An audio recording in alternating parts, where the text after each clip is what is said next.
when conservative Democratic Senator Joe Manchin said that he did not agree with the For the People Act? That was the election reform bill that would essentially ensure that we have free and fair elections. It would deal with gerrymandering, which tends to give Republicans, the advantage in these elections. It would do away with some of the campaign finance issues that we have. Well, turns out that the replacement that was proposed by Joe Manchin stripped a lot of that campaign finance stuff out. Because guess what? He loves the campaign finance stuff. He himself takes advantage of the campaign finance stuff. So I want to give you the details on this because I think it gives you a sense of who's actually interested on fighting on behalf of their constituents and who's really in Congress to enrich themselves. So the For the People Act, that's the election reform bill, the more robust version that was blocked by people like Joe Manchin, passed by the US House in March, was then filibustered in the Senate in June.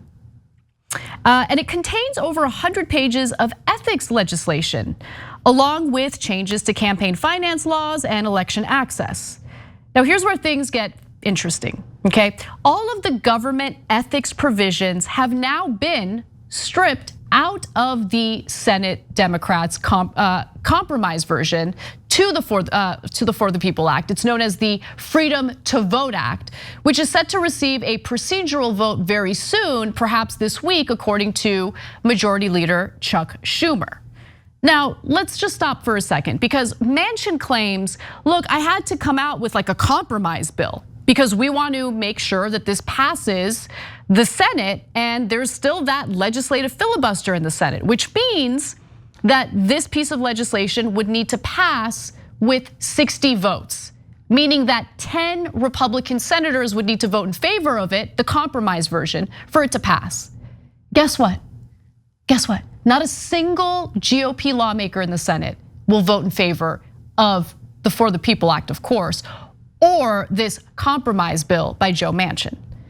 They would need to do away with the Senate filibuster or at least have a carve out, meaning an exception to the Senate filibuster in order to get either version passed. But Democrats aren't gonna do that. So let's just be clear, neither one of these are gonna pass, okay? What Manchin is doing though gives you more insight into who he is and who he's really working for. So many of the excised ethics rules would have covered the executive branch, like ending the ability for presidents to spend federal funds at businesses they own, like Trump did, by the way. They also would have cracked down on outsized corporate and special interest donations to inaugural committees, slowed the revolving door between government and lobbying, and required presidents and vice presidents to divest from investments posing conflicts of interest, among other things. Now, Joe Manchin isn't gonna run for president, so I'm sure he wasn't all that concerned about that provision impacting the executive branch. But he was definitely interested in doing away with this provision. Other ethics reforms that Manchin snuffed out would have targeted Congress, banning US representatives from serving on private company boards and barring representatives and senators from working on legislation with the primary purpose of furthering their own financial interests. Dude, homeboy has all sorts of conflicts of interest. He's a giant walking conflict of interest on the Senate floor. That's who Joe Manchin is. Don't believe me? Let me give you the details.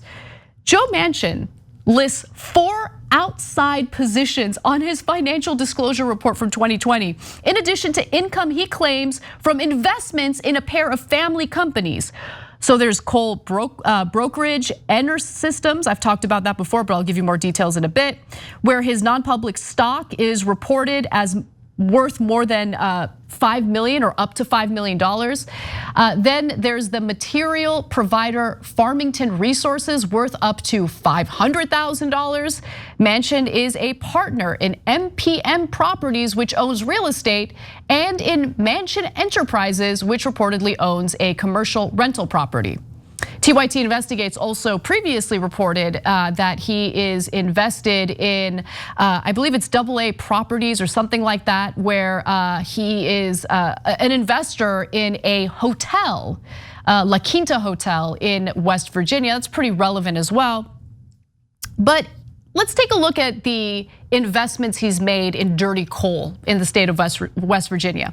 According to his most recent financial disclosure, Manchin gained almost $500,000 last year due to his non-public shares in a coal company called EnerSystems, which records show is a contractor for a power plant in the state's north that burns waste coal. Meanwhile, Manchin's 2020 income for being a senator was $174,000, meaning that he's making more than double from his investments in this dirty coal company compared to his Senate salary. So money talks, or as my dad says, the cash is talking.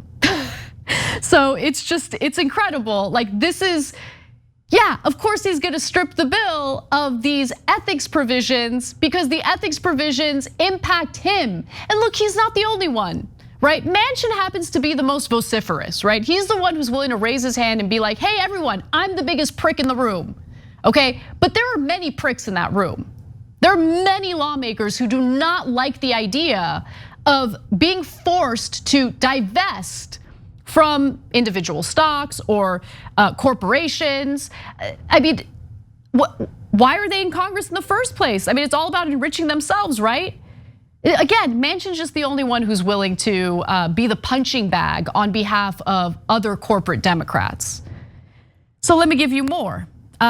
Sludge, that's the report that this story is coming out of, or that's the outlet that this report is coming out of, found that over a dozen House members are board members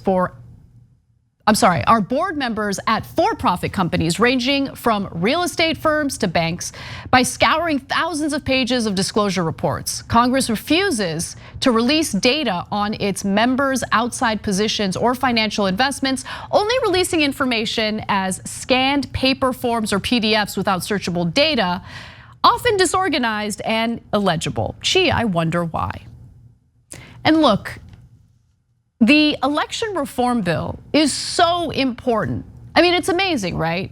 Because what these greedy, self-interested corporate Democrats are doing is really political suicide. I mean, they might be too stupid to see it, but we're seeing in state after state, Republicans either passing voter suppression bills to rig the electoral system in their favor, or they're engaging in even more aggressive gerrymandering. Here's an example. Last month, state governments began the decennial redistricting process where Republicans are expected to gerrymander a net gain of about 20 House seats, more than enough to retake control of the chamber.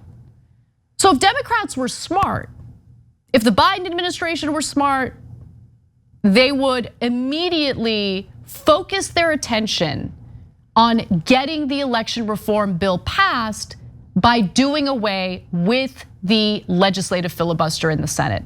That way, the legislation can pass with a simple majority in the Senate, and we can have some electoral protections here, some equality, some fairness. That way, we don't have this rigged system that overwhelmingly favors Republican candidates. But they're too busy thinking about their own financial interests, which is insane. Because again, I mean, the proof is in the pudding, we can read the tea leaves. It's political suicide, and they just either don't see it, can't see it, or don't want to see it because they don't want to hurt their precious financial investments. It's insane. It's just absolutely crazy. Thanks for watching The Young Turks, really appreciate it. Another way to show support is through YouTube memberships. You'll get to interact with us more. There's live chat emojis, badges. You've got emojis of me, Anna, John, JR. So those are super fun. But you also get playback of our exclusive member-only shows and specials right after they air. So all of that, all you gotta do is click that join button right underneath the video. Thank you.